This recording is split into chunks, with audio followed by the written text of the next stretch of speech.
Mexico holds a referendum to decide if the last 5 former presidents will be tried for corruption cases.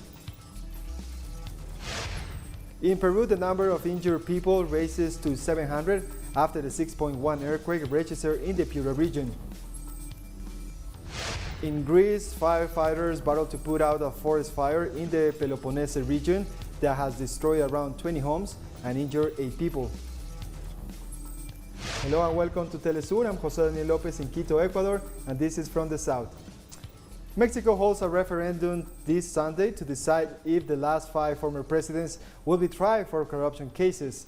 It's the first referendum at the federal level in the history of Mexico. It was requested by President Andrés Manuel López Obrador to decide whether to investigate 5 of the country's former presidents on corruption cases committed during their administrations. According to electoral authorities, more than 93 million people are registered, and at least 40% of registered Mexican voters, or about 37 million people, will need to vote for the results to be binding. Yes, I am going to vote, of course. And what I plan to do is to take a picture with my inked finger and invite my neighbors to participate.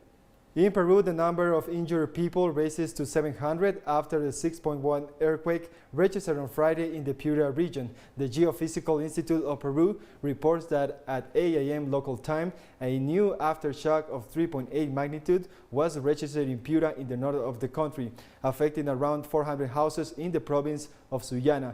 This last tremor was located 14 kilometers to the southwest of that province and with a depth of 35 kilometers.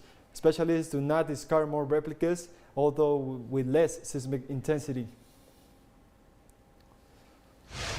President Pedro Castillo has arrived to the Piura region to coordinate immediate actions in order to help the earthquake's victims. He also visited a hospital in Sullana where 41 people are receiving treatment. So Castillo urged authorities to support those affected.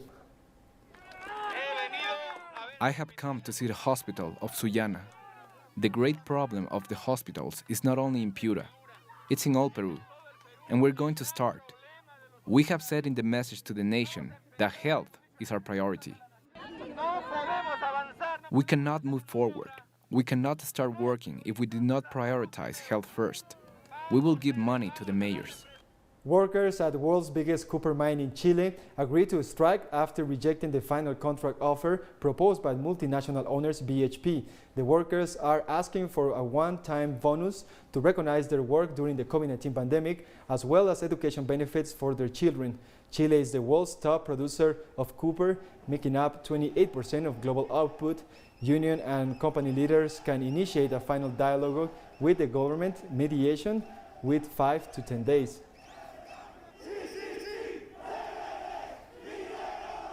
The Cuban government has received a shipment of 20 tons of humanitarian aid from Bolivia to face the United States economic and commercial blockade. The Minister of the Presidency of Bolivia, Maria Nela Prada, announced that the humanitarian aid includes medical supplies and food. It was on behalf of the Bolivian people, as promise of brotherhood by President Luis Arce. Prada affirmed that the shipment seeks to confront the blockade maintained by the government of the United States. The Caribbean island received in the last few days humanitarian aid from Mexico, Russia, Nicaragua, Vietnam, and Venezuela. We are very grateful. Bolivia has always been one of our brothers. Nothing is too little. The small details make the big things. We have also done so at a time when the Cuban people are going through a complex situation, both from the epidemiological point of view as well as from the food point of view. We have received donations from other countries. We have looked for different distribution principles and criteria. We are informing our people where the products we receive are going. They are being received with much love and gratitude, and we are sure that we will continue to be repaid and very grateful for this gesture and well. The hours of flight will not be in vain. That same warmth that you feel here, that same warmth of humanity and solidarity, and we receive it with open arms in our country. The Bolivian Minister of the Presidency, Maria Nela Prada, has said that the shipment of food and health assistance to Cuba is based on the affection of the Bolivian people for the Cuban people. Son 2.5 toneladas de jeringas. There are 2.5 tons of syringes, 16.5 tons of food, and 1 ton of biosecurity material, which, as I was saying, we bring with great affection. We have approved it through a supreme decree this past weekend in the presidential cabinet. It was an initiative of our brother president of the plurinational state of Bolivia, Lucho Arce, which of course has been accompanied with all our affection and love by the entire cabinet and by all the Bolivian people who are also joining this campaign of solidarity. Esta campaña de In a solidaridad. bid to strengthen domestic production in the face of U.S. sanctions, the Venezuelan government installed the Superior Council of the Economy this Friday. Seeking import substitution, the council brings together state and private productive sectors tasked with boosting national production in a country that is heavily dependent on imports, which have been severely restricted by the aggressive U.S. blockade policy. As part of the initiative, the Center for National Productive Investment will complement the plans for economic recovery and growth, first launched in 2016. Venezuela is a country that, despite the aggression from the United States, despite the blockade and the theft of our assets abroad, despite all of this, Venezuela is economically stable in comparison with many other countries, and we are aiming towards gradual growth. All this despite the enormous sacrifice of our people and the critical affectations brought upon them by illegal and arbitrary United States sanctions. Meanwhile, Venezuelan Vice President Delcy Rodriguez addressed the need to substitute imports in the country. The most important impact, as we have already seen, is the economic asphyxiation in terms of foreign currency revenues for our country, which have fallen by 99%. This is a working meeting. We want to invite you to work. It is a meeting where we can reach agreements in a coordinated manner. The President spoke yesterday in his productive program about strategic import substitution. This is a call to the national productive sector, a strategic import substitution. Not everything can be substituted. You know that, we know that, and that's why we need to agree on the sectors to be substituted. The Brazilian city of Rio de Janeiro has seen an unusual cold snap, with at least 2 people reported dead and social movements warning of a potential humanitarian crisis for the homeless population. Charities and aid organizations pointed out that the cold temperatures could cause a health crisis due to the amount of homeless people and the lack of infrastructure to provide them with shelter. Volunteers say the harsh weather has hampered the distribution of supplies and hot food to those in need in a city that is used to tropical temperatures. In the United States, hundreds of activists have marched in Austin, Texas, to demand the protection of voting rights in the country. The rally concludes a 4-day march from Georgetown, Texas to Austin. The organizers say their rally's objective was to send a message to Washington, D.C. to pass the For the People Act, which is a proposed federal voting bill. If the bill is passed, it has the potential to block voting restrictions currently being considered in several states, including Texas and Georgia. But when you look out here today and see the thousands, and you look at the diversity in this crowd, this is the America they are afraid of. This is the America that dispels the Southern strategy. Or maybe this is the America that will bring another Southern strategy, a strategy to lift all people from the bottom. More news in a minute. Stay with us.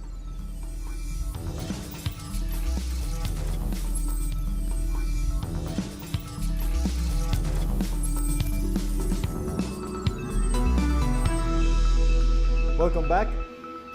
Greek firefighters are battling to extinguish a forest blaze in the Peloponense region that has destroyed around 20 homes and injured 8 people. 5 villages have been evacuated and 8 people hospitalized with burns and respiratory problems since the fire broke out early Saturday near Patras in the Peloponense. There has been not yet an official assessment of the damage, but around 10 houses in the area of Syria have burned down, as well as farming sheds and animal stables. Ayaleje's town hall provided emergency accommodation on Saturday for people who had fled their villages. The disaster that has happened here is tremendous, no question about that. Before the fire, this area was an exceptional green lung of the earth. For the fifth consecutive day, firefighters battled one of the worst wildfires on Turkey's southern coast after the evacuation of dozens of villages and some hotels. 6 people have died and dozens have been taken to hospitals. An investigation has been launched to determine if some of the fires were a result of arson. Health Minister Fashed Koha said 400 people affected by the fires in Mangabat were released from hospitals and 10 were still receiving treatment. Turkey has blamed some previous forest fires on arson of outlawed Kurdish militants. Turkish President Recep Tayyip Erdogan has visited the affected area. He announced that the government will cover the people's rent affected by the fire and rebuild their homes. Erdogan also said that taxes, social security and credit payments will be postponed and small businesses will be offered credit with zero interest. Our nation should be at ease. We will not allow any of our citizens to suffer. We will cover all the damages. We cannot do anything beyond wishing the mercy of God for the lives we have lost. But we can replace everything that has burned. The burned areas cannot be used for any other purposes and will be replanted with trees, according to the 169th article of our Constitution. As a government that has increased Turkey's forest assets, of course, it is our foremost duty to reforest every burned area more than before.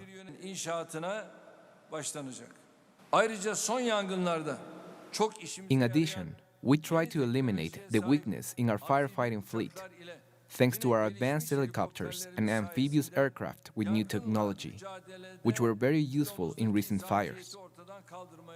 Our plane numbers have actually increased, with the planes coming from Ukraine, Russia, and Azerbaijan, and at the last moment from Iran. In particular, UAVs drones provided us with great opportunities for the rapid detection of fires and the ability to control them before they grow. In Hungary, thousands of healthcare workers and their supporters have gathered in Budapest to demand wage increases and better work conditions. The crowd, which included supporters from some of Hungary's largest trade unions, say the COVID-19 pandemic had only worsened the already precarious situation of healthcare workers, while their demands for pay hikes and decreased working hours had been ignored by the government. Meanwhile, nurses say that while some workers had received increased benefits, they were not enough to offset poor pay and intense demands arising from the pandemic. The Hungarian state spends very little on its healthcare system, so there is a lot that has to be done. Putting the healthcare system back on its feet must be one of the most important tasks of the next administration. The government should not be in a state of war with healthcare workers, but should jointly develop a system of wages and conditions which can keep healthcare professionals and doctors in the system. In France, police have clashed with protesters in Paris during a march against coronavirus passes that will be needed to enter restaurants and other venues. Some 3,000 security forces have been deployed around the French capital for a third weekend of protests against the pass. Burning flares and tear gas smoke could be seen at the rally, and security forces fired water cannon to disperse protesters. As a result, many people got injured. The pass requires vaccinations and a quick negative test or proof of a recent recovery from COVID-19. On the other hand, French authorities justify the implementing the health passes because of the highly contagious Delta variant is making strong inroads in the country. I am a nurse and I've resigned because I think we mustn't be blackmailed. I also think that we mustn't be told what to do, knowing that during the first wave we've been quite mistreated. And now, suddenly we are told that if we don't get vaccinated, it is our fault that people are infected. I think it is sickening, in fact. It's a big hindrance to freedom. It's a hindrance to freedom if now we must have a virus pass to go to the groceries, go to the cinema, enjoy life after a grueling job. Workers are poorly paid today. The virus pass is a real danger for everybody. It's really an antisocial thing. So we are here to defend ourselves against all that. Meanwhile, in Italy, hundreds of anti-COVID vaccine demonstrators have marched through the streets of Milan to protest new restrictions on those without a green pass. proving vaccination to access for cultural and sport venues. The Italian government is still to decide on whether a green pass will become mandatory, also on public transport, including trains and buses. I don't agree with compulsory vaccination because I think people should be free to choose the therapy they undergo. For example, alternative therapies to the vaccine. There are treatments for COVID. My husband fell ill with the disease, and I treated him at home without any problem. Health authorities say that the Delta variant is the cause of the rise of COVID-19 cases in China. The rapidly spreading Delta variant was detected at Nanjing Airport in eastern Jiangsu province in early July, when 9 cabin cleaners at an international airport tested positive for COVID-19. Since then, more than 260 infections across the country have been linked to these cases. According to the National Health Commission, the main variant circulating is the Delta one. It also notes that this resurgence could be due to the high tourist season and high passenger traffic at the airport. First, this outbreak is caused by the important Delta variant. This Delta variant has a high viral load, is highly contagious, spreads with a high speed, and has a long recovery time. Japan's coronavirus emergency grows as the Olympic Games continue. Authorities extended the state of emergency to 4 more areas, in addition to Olympic host Tokyo, as COVID-19 cases spike in the capital and around the country, overshadowing the Summer Games. With the Delta variant of the coronavirus at large, the nationwide count of cases topped 10,000 for the first time on Thursday. The virus infection is spreading at a rate we have never experienced before. The main reason for this spread is the new Delta variant, which is rampant across the globe. Senegal is now facing an explosion of COVID-19 cases due to the spread of the Delta variant. In the capital, Dakar, hospital beds are full and health services are on the verge of collapse. The West African country has suffered a third wave of virus infections in recent weeks, with cases rising from a few dozens last month to about 1,700 in July. The first campaign with Sinopharm and AstraZeneca, people still came out, but it's not like this time. Every day we reach 800, 850 people a day. At the beginning of the campaign, we were around 400, 450. We are all seeing the negative effects of this pandemic. All activities are stopped. The country's economy is affected. We count the death every day. Only the vaccine could allow us to resume our normal activities. People have to believe in it, so that we can get out of it. There are people who are not informed, who do not believe in this disease until now. The government must do something to go to the villages, deep into the country, to raise awareness among the population in Senegal. It is important.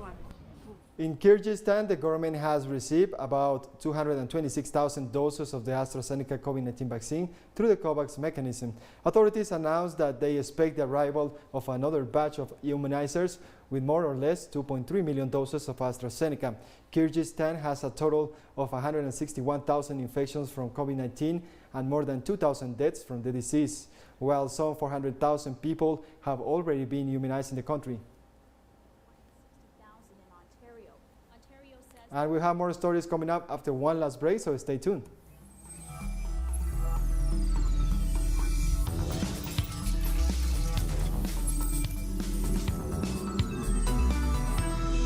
Palestinians have suffered severe repression from Israeli police during protests to reject the plans to evict a number of families from their homes. The police sprayed water on protesters gathered in the neighborhood of Sheikh Jarrah. This place is the scene of frequent demonstrations and clashes between Palestinian protesters and police over a court case in which a group of Israeli settlers seek to evict a number of Palestinian families from the arriving neighborhood. Palestinians and right groups say the case highlights discrimination policies that are aimed at pushing Palestinians out of Jerusalem to preserve its Jewish majority. Shawad Khalid Awad is the third youngest Palestinian to be killed by Israeli fire in the West Bank over the course of this week. He was shot during the funeral of a Palestinian boy killed by occupation forces the previous day. 20-year-old Awad received bullets to the head and stomach as Israeli troops shot at Palestinians, expressing their anger over the killing of 12-year-old Mohammed Al-Alami, who was shot by Israeli troops while traveling in a car with his father in the occupied West Bank town of Beit Unam, northwest of Hebron. At least 200 migrants have been rescued off the Libyan coast by the SOS Mediterranean Humanitarian Organization. The migrants, who mostly came from Syria, Eritrea, Nigeria, Cameroon, and Ghana, were rescued in 4 different operations. There were 28 women among the rescue, 2 of whom were pregnant, and 33 minors, including 2 children under the age of 5. At the moment, the migrants are on the ocean Viking vessel, waiting to find out where they will be able to disembark.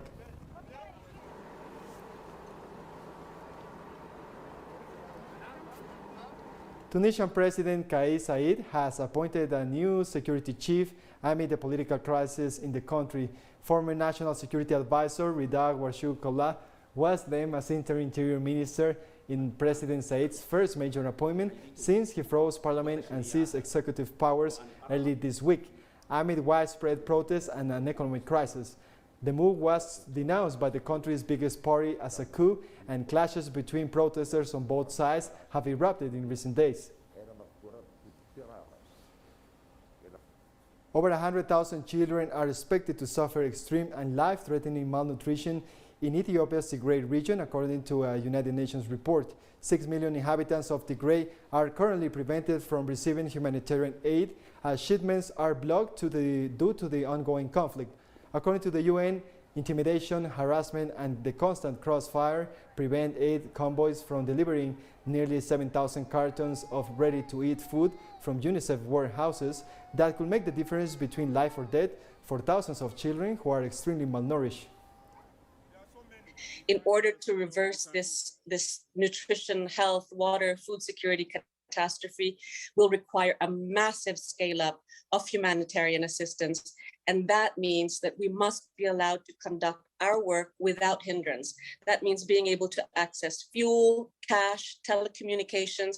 It means being able to bring in the supplies that we need, and it means being able to conduct normal financial transactions. And that failing to meet these conditions could bring humanitarian assistance to a standstill. Several hundred people have marched in Chad's capital against the ruling military junta. The opposition Transformers Party and civil society groups called the demonstration against the confiscation of power by the so-called Transitional Military Council that has ruled the country since the death of President Idris Deby in April. A feeling of satisfaction because we were able to march without any clashes taking place. We have demonstrated, as Max Loengard said earlier, we are mature, we are capable, we are responsible for carrying out a truly peaceful march, which, for once, we have been allowed to do. All the Chadians who came out are demanding justice for everyone. They are calling for a sovereign and inclusive national conference, not like the dialogue that excludes the majority of Chadians. Today, we feel that the CMT wants to stay in power forever, not for 18 months, but for 36 months and maybe for another 30 years.